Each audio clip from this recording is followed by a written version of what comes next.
Então, se você quer ser assertivo no planejamento, uma chave para isso é compartilhar informações de forma precisa.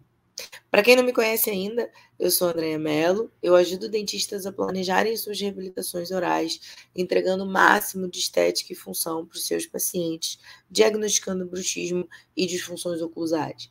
Então, dentro desse mundo que é a reabilitação, existem pequenos detalhes muito importantes que a gente não pode pular essa etapa.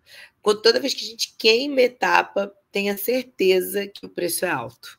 Então, primeiro detalhe, enxergar o que a gente está pedindo para o técnico planejar. Não é só encerar, não é só moldar ou escanear e falar para ele que vai ser em máximo ou excêntrica e fazer um jig. Não é só isso. A gente precisa entender exatamente o que o técnico vai fazer. Então, eu quero fazer uma adesão desse planejamento.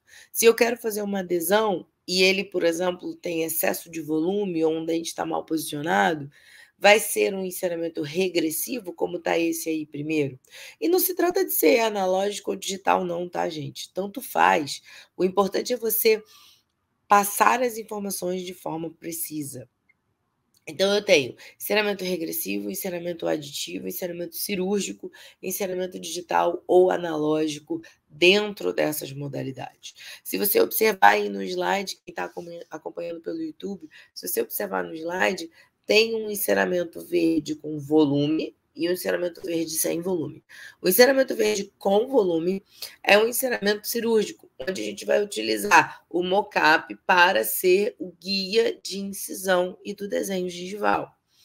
Se eu observar esse ensinamento digital amarelinho aí, cinza com amarelinho, você vai ver que são peças em PMMA, peças testes de oclusão, peças que eu vou testar para saber se o meu paciente aguenta uma reabilitação em resina ou quanto tempo ele aguenta esses provisórios. Se você observar a figura 1, esse gesso, você vai ver que ele é um ensinamento regressivo, porque a paciente não quis reposicionar dente. Se ela não quis reposicionar dente, é um ensinamento regressivo, logo a gente precisa de uma guia de desgaste. Olha como uma coisa puxa a outra. E no digital, nós comentamos algumas aulas atrás sobre esse caso, que a paciente veio da orto, e eu falei para ela, faz resina, você é muito jovem. E ela, infelizmente, não me ouviu e acabou fazendo cerâmicas em outro dentista que a gente não conhece, mas o resultado não ficou tão bacana como esperávamos, né? Que infelizmente é o excesso de volume, é uma borda incisal muito espessa, não faz aquele deslize, não foi respeitado os determinantes da morfologia oclusal. Por quê? Não foi respeitado o transpasse vertical, houve-se o volume exagerado de borda incisal, o que travou a mandíbula dela. Então, as guias suaves, protusivas e lateralidade, elas dependem da morfologia da borda incisal, que tem que ser uma guia, ó. Esse é um outro caso, o caso do meu irmão. Tem que ser uma guia deslizando suave, cerâmicas finas. Olha a inclinação da borda incisal. Então, dentro disso, a gente percebe que há uma implicação direta com o côndilo. O paciente acaba fechando mais para trás, travando essa mandíbula lá atrás, e eu insisto que você que faz reabilitação, aprenda a pedir tomografia do côndilo. André, é algo que nunca fez parte da minha vida. Você fala, parece fácil, mas eu nunca fiz isso. Como é que pede? Vem comigo que você vai aprender a pedir uma tomografia de côndilo. É muito importante você entender boca fechada, espaço biológico particular, existe um número que precisa ser preservado. E aí a gente faz o jig de Lutia, faz o ponto cêntrico. Ela pediu o sorriso doador da mãe dela, então nós escaneamos o sorriso da mãe dela, colamos, o Willy fez isso, o Willy Clavígio, eu trabalho com ele há uns bons anos e ele foi trabalhando essa parte agora do digital e está muito bem nisso também. Então a gente vai colocar o sorriso dela, da mãe dela, nela. Se você está acompanhando aqui pelo Instagram, vai lá para o YouTube que os slides estão bem legais. Então, a gente coloca o sorriso da mãe dela, mas sabe que vai ser um ensinamento regressivo. Logo, esse planejamento não vai entrar na boca da paciente assim que sem a gente remover as peças cerâmicas. Problema 1, o caso aqui tem que estar vendido, não é um caso motivacional. Você remove as cerâmicas que a paciente já está em boca, ela precisa estar ciente disso. O que é um ensinamento motivacional? O que é um planejamento motivacional? Você coloca 100% aditivo e o paciente coloca a prova, vê se quer ou se não quer. Se ele não quiser, você não alterou nada, o dente dele, tira, um beijo, não tem problema.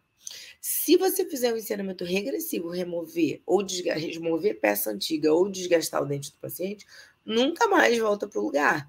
Então, a gente não pode fazer dessa forma. Sendo um ensinamento regressivo, o caso tem que estar fechado. O paciente tem que estar certo de que vai fazer. Um outro detalhe desse caso é, como o côndilo fechou mais para trás, o que a gente vai fazer? As pontas de canino lá embaixo, ó, olha esse slide lá embaixo, você vai ver que a ponta de canino ela está maior. Isso significa que o canino está excêntrica e que a ortodontia, que a gente vai redistribuir agora os espaços, a ortodontia vai ser guiada e feita excêntrica, ou seja, a mandíbula em posição, a gente vai extruir o máximo de dente que a gente puder, sabendo que a posição cêntrica da paciente está garantida porque o escaneamento ou a montagem foi garantida excêntrica. Quando é bom a gente fazer isso?